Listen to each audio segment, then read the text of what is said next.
Newsmakers from Transport Topics. I'm Dan Ronan, along with TT Senior Government Reporter Eugene Malero.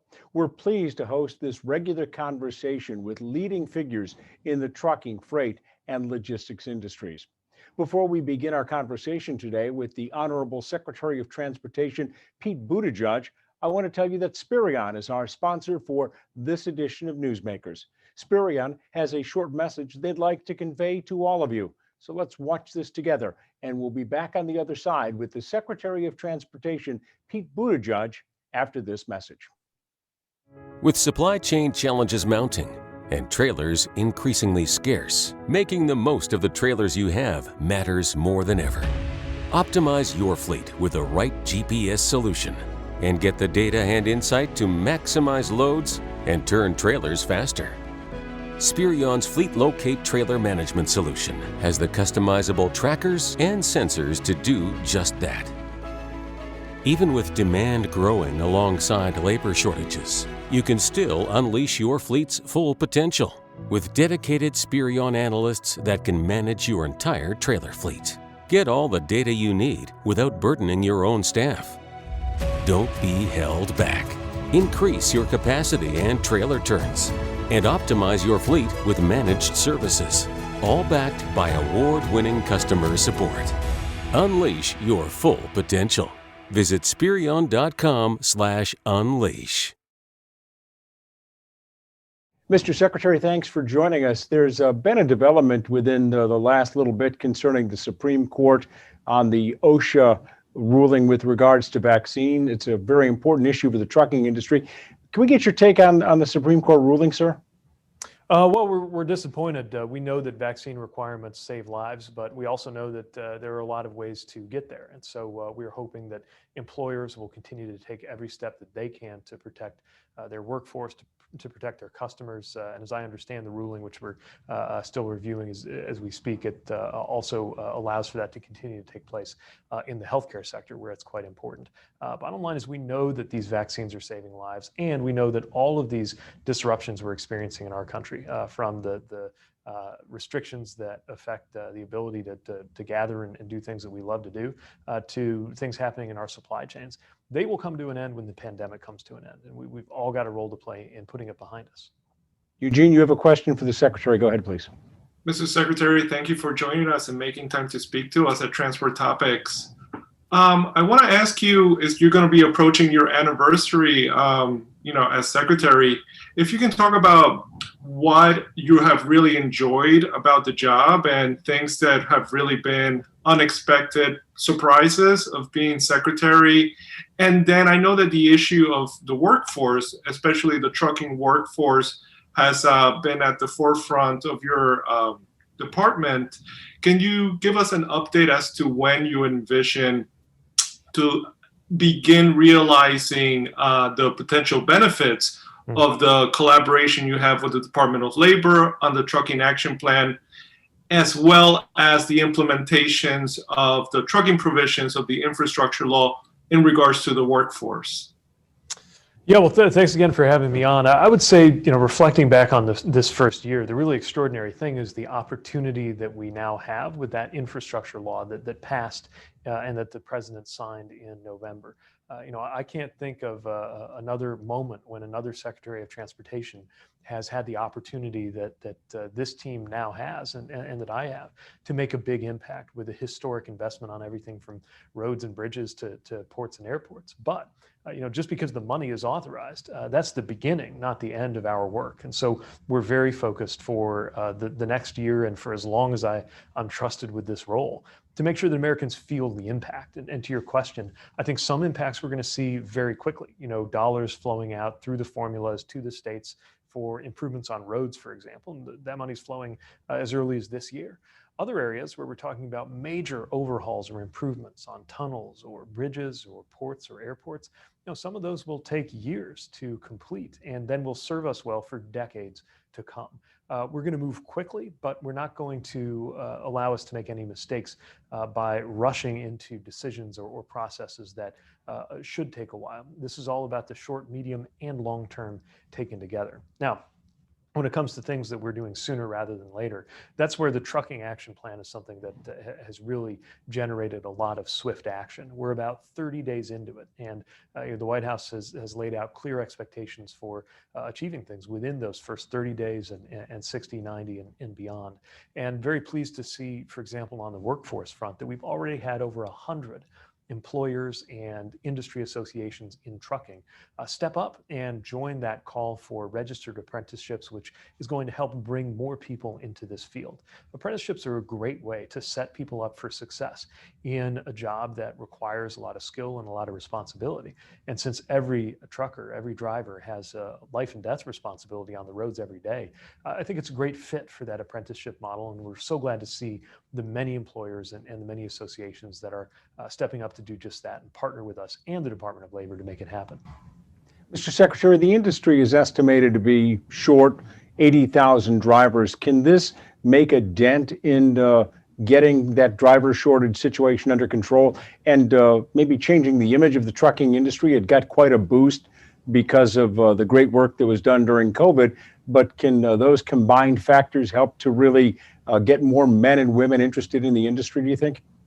I think so. If you look at the tens of thousands of CDLs that can be issued in a year, if we make that process a little bit more efficient, that could make a big difference in that 80,000 driver gap that is estimated by industry. The same is true for these apprenticeships that help more people come in. We've got pilots to find whole new categories of people and reach out to them to safely integrate them into the trucking workforce. We're standing up a task force on women in trucking, knowing that you got 50% of the population, but not yet 50% of the workforce, which suggests there are a lot of people out there who could be great truckers who have not been invited or for whatever reason haven't taken an interest in those jobs. So yeah, we believe these recruiting efforts will make a real difference. But I will say this, if we only work on that side of the equation, then it's going to be a little bit like filling a leaky bucket, because we see far too many people leaving their jobs as drivers every single year, about 300,000 by our department's estimates. So yes, we need to recruit and we need to retain. And that's why our focus on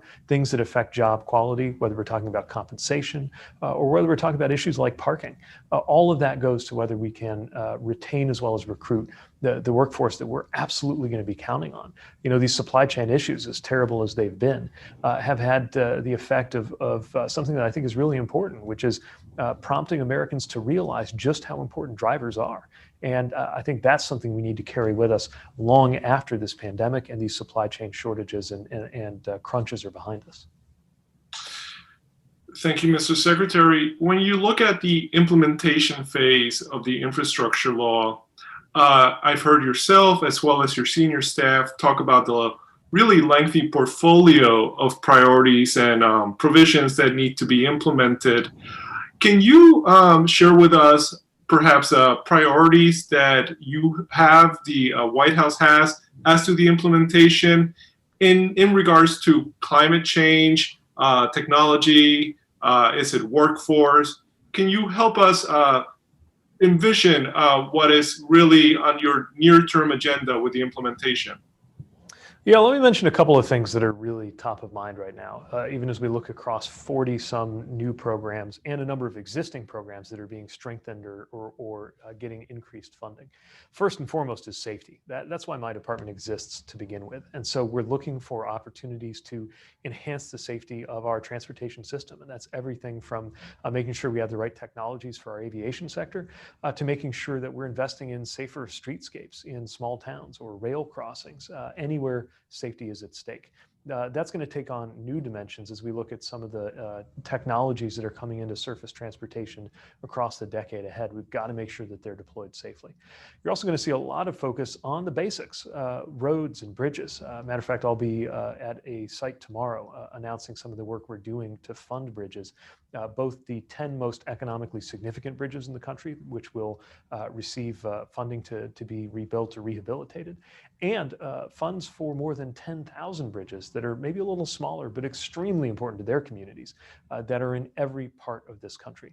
We're going to be working with state, county, local, and other federal officials to make sure that that work is effective. Then there are things that nobody was really thinking about when the interstate highway system was built.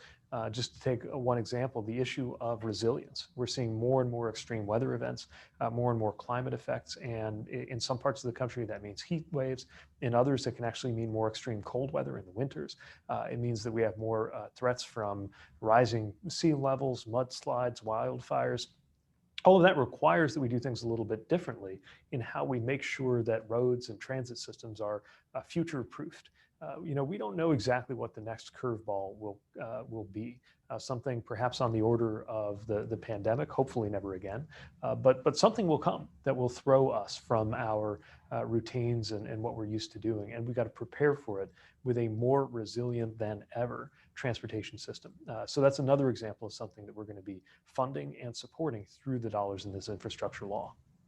You were recently, sir, out at Long Beach and Los Angeles to tour that facility with some of the leaders from those two key ports. There's a lot of money in the infrastructure bill, about $17 billion to be spent for the ports, for dredging, cranes, all sorts of things that are much needed. There are reports that the amount of freight is also significantly expected to increase by 2050, increasing by 40 to 50%. Is that enough money to get some of these projects going, or do we need to think even bigger in terms of what we're looking at in terms of our nation's ports? Yeah, I just had a great visit to the ports of LA and Long Beach. Collectively, they represent 40% of the container traffic coming into this country. And the first thing that strikes you is the sheer size and scale of the operation, not just how big the ports themselves are, but the number of containers, the massive, massive ships that are coming into berth. And we need to make sure that we have the resources to accommodate even bigger ships in the future and more of them.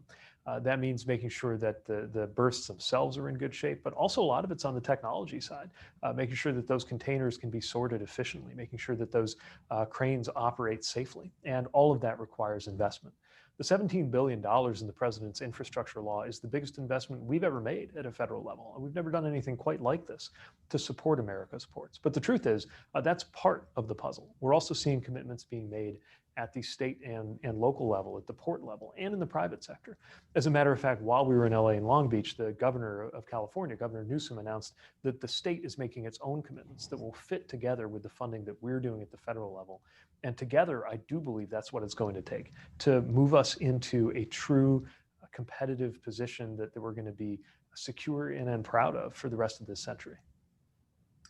Mr. Secretary, I heard you at the TRB conference take time to thank the workforce of the supply chain, and you noted the trucker. You said thank a trucker when a package is delivered to your home, etc. Can you talk about what you've learned about the trucking industry itself, specific to the truck driver during your time as Secretary? And also, if you can expand on that sentiment that we have heard during the pandemic of thanking a trucker for their work in ensuring that goods are delivered to market.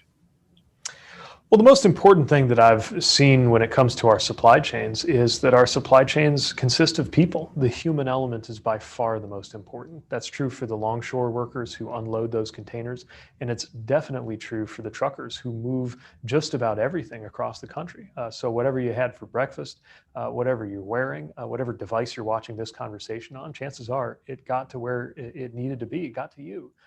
Thanks to a truck driver, among many other workers who made it possible. But I worry sometimes that our country isn't doing enough to recognize that. And that's true both in terms of just understanding the role the truckers play and making sure that we make the best use of their time, that we support quality working conditions. When I sit down with truckers, we're hearing a lot about issues that are really fundamental, like parking or even access to restrooms. One trucker said to me, look, you keep talking about infrastructure. Infrastructure is our workplace. And who among us would accept a workplace that didn't have a safe place to physically go or an ability to go to the bathroom, or just the things that anybody would want, whether you're on a construction site or an office. Now, we got to make sure that our drivers can count on that. And we got to make sure that they're compensated appropriately, that if drivers find that their time is being wasted with detention or other issues at warehouse docking areas or even the gates of our ports, that there's some kind of cost to that, and that cost isn't all shouldered by the truckers themselves, that we count on in so many ways, especially when it's come to the last 2 years that have demonstrated just how essential these essential workers really are. Mr. Secretary, back in August and September, there were a lot of concerns that somehow or another that the Christmas season was going to be a mess. There were all sorts of predictions that we were in real trouble in terms of the supply chain. John Porcari was appointed as the ports envoy, and it seemed as though there was a real concentrated burst of attention on the ports, on the supply chain. Give us a look at the backstory of what took place back in September and October, so that not only could we get the items to the stores, but this came at a time when groups such as the National Retail Federation were saying that we were going to see an extraordinary season in terms of shopping. And it turns out the numbers were right, almost 12% year over year. What's the backstory? What took place? So by last summer, we saw that a number of circumstances were all building up at the same time. First of all, the successful American Rescue Plan and the president's economic policy led to an enormous economic recovery. People had more income, they had more savings, and they were buying more things, partly because they could afford to, and partly because they were also spending their money less on some other things, maybe less on going to the movies, more on buying a new TV. Maybe less on a gym membership and more on a piece of home workout equipment. And all of this added up to more demand for goods than we've ever seen. Meanwhile, we saw a lot of pressure on supply, and that was true overseas. It was definitely true here domestically too, as we saw things like those labor capacity issues we've been talking about in warehouses, truck drivers, ports, and more. So in July, I convened a conversation with the ports and everybody connected to them, another one with the trucking industry, and that was it was a little later after that you started seeing more and more media interest. But across August, when John Porcari was appointed to that key ports envoy position, and we started really pursuing new approaches to these problems that were going to make a difference, things to reduce the backlog of containers sitting in our ports, really creative ideas like, for example, pop-up container yards that were implemented in Georgia to move some of the containers off of that precious port real estate where they were building up and getting them out of the way of the others so that they could be sorted in an area with a bit more space and more efficiently handled. All of those came out of that task force and the work that the ports envoy led. And that's why by the time the media were beginning to report with really grim predictions. I mean, you would have thought that Christmas was maybe not even going to happen in a way that we recognized it. We were already hard at work and underway. And I think that's one of the reasons why, when you look back at what actually happened in that holiday season, we saw an all-time record high, not just in terms of retail sales, but in terms of the goods that did move through our ports and across our system. Now, that being said, and I'm very proud of the work and the workers who made that all possible, no one's spiking the football here. You know, no sooner did we come out of that holiday season than now we're looking at a real bulge in shipping pressure that is coming from the buildup to the Asian celebrations of the Lunar New Year. As they get ready for those factory shutdowns, they tend to do a lot of extra work going into it. We have home improvement season coming up, which is just as much, if not more, of a demand on our shipping capacity as the kind of retail effects of the holiday season are. And across all of that, you've got, of course, this Omicron wave, which is one of the reasons why, as we speak, we're seeing a lot of spot reports from different places around the country where places like grocery stores are encountering some difficulty on their supply side. So we are not skipping a beat. We're not resting for one moment. But I do think the remarkable success relative to predictions of the work that was done leading up to the holidays gives us a really good template and a really good model for the work that we have to do in the months and even the years ahead. Mr. Secretary, if I can focus your attention now to Capitol Hill, the other aspect of the president's agenda is the Build Back Better Act. It's in the U.S. Senate. Could you remind people the transportation potential benefits of that legislation? And also, if you can offer a status on its passage over on Capitol Hill. So the president last year achieved two major landmark, even historic pieces of legislation: the American Rescue Plan that really brought our economy back from the brink, and the president's infrastructure law, which is, of course, what my department's working on right now to deploy those dollars. But there's a third, and that's Build Back Better, and that's what is still working its way through Capitol Hill. I'm very hopeful that this will pass in some form because it's going to make a big difference for American lives. It's largely focused on lowering costs for Americans at a time when we're seeing inflation and other pressures that are pushing prices up. So when you see provisions on healthcare, for example, making insulin cheaper for Americans, making childcare more affordable for Americans, that's something that we think really fits together with the other parts of the president's economic vision. Now, even though there was more of a focus on transportation in the last bill, there is quite a lot for transportation potentially in this next one too.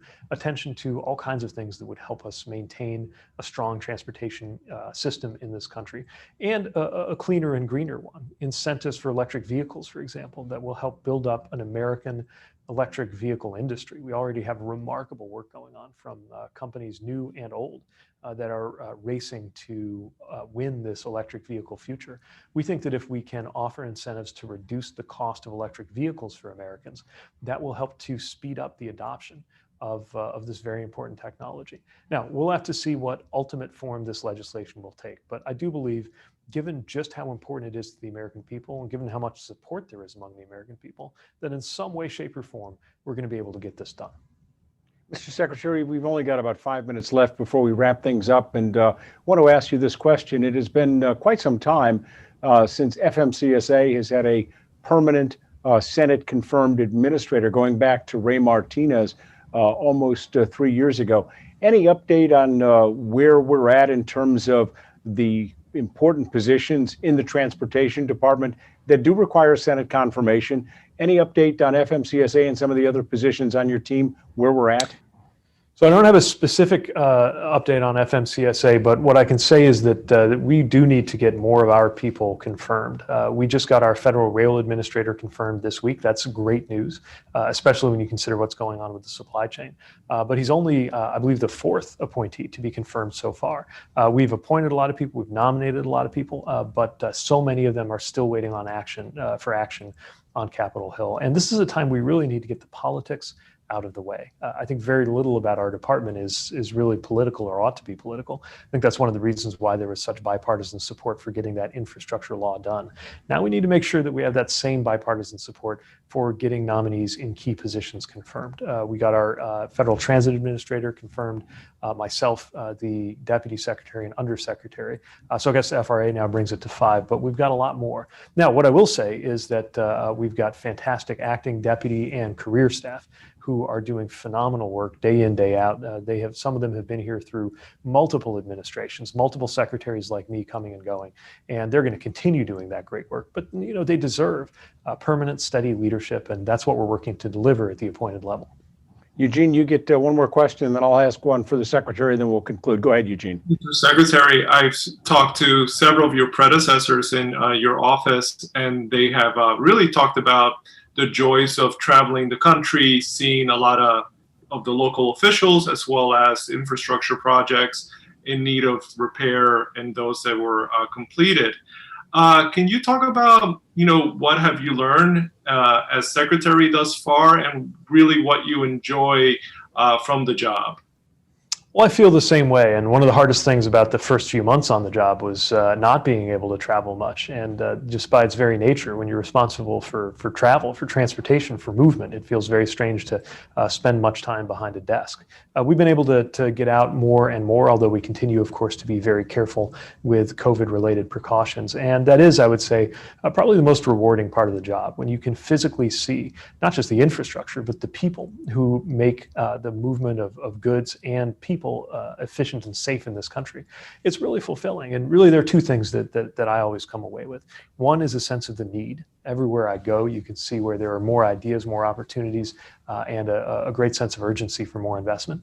And the other thing is the pride. the pride that people take in the work that they do, whether that's a driver with 1,000,000 miles of safe driving on their record, who has built a career out of driving and knows the difference it makes as they get essential goods to where they need to be, whether it is a pilot or a flight attendant who makes sure that the passengers and the traveling public can be safe, or whether it's my own colleagues, the 55,000 people in the Department of Transportation who are not just here in Washington, but around the country, who work to make sure everything from pipelines and hazardous materials to our nation's transit system are handled safely and efficiently.